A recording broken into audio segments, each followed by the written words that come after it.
కన్నా డికేఎస్ జాతీయ అధ్యక్షుడిని. ఈరోజు మనం ఈ ఆరోగ్యం సరిగా లేకపోయినా ఈ వీడియో చేయడానికి గల కారణం ఏంటంటే, జనసేన మీద ఉన్న అభిమానంతో బాలినేని శ్రీనివాసరెడ్డి జనసేన పార్టీలోకి వచ్చిన కాడి నుంచి తెలుగుదేశం వాళ్ళకి కొంతమందికి అలా అధినాయకుడికి ఎలా ఉందో లోకేష్కి ఎలా ఉందో మనకైతే తెలియదు.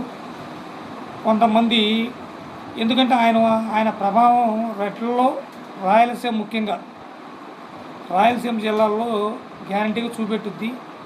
జనసేన బలోపేతం అయింది, అంటే బలపడుద్ది.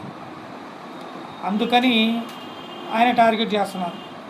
ఒక్కసారి పవన్ కళ్యాణ్ గారు కూడా ఎంతసేపటికి కూటమి బాగుండాలి అంటే పవన్ కళ్యాణ్ ఒక్కళ్ళే ఉంటే బాగోదు.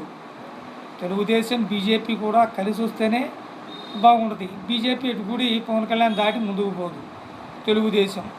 తెలుగుదేశం ఈ దామరచర్ల ఆంజనేయులు 2 సార్లు గెలిచింది కూడా పవన్ కళ్యాణ్ తెలుగుదేశానికి మద్దతు ఇస్తేనే 2 సార్లు గెలిచాడు ఆయన ఎమ్మెల్యేగా. కానీ బాలినేని శ్రీనివాసరెడ్డి 5 సార్లు ఎమ్మెల్యే గెలిచాడు.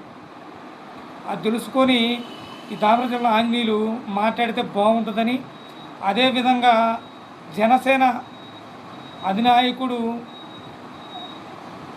మన బాలినేని శ్రీనివాసరెడ్డిని తీసుకొచ్చి పార్టీలో జాయిన్ చేసుకున్నాడు. అంటే పవన్ కళ్యాణ్ గారి మాటని కూడా వీళ్ళు ధిక్కరిస్తున్నట్టుంది. ఒకటి గుర్తుపెట్టుకోండి, పవన్ కళ్యాణ్ గారికి ఎక్కడైతే గౌరవం విలువ దక్కుద్దో అక్కడ జన సైనికులు సొంత లాభేక్షను చూసుకోరు. పవన్ కళ్యాణ్ గారికి ఎక్కడైతే గౌరవం దక్కదో అక్కడ జన సైనికులు సత్తా ఏంటో చూపెడతారని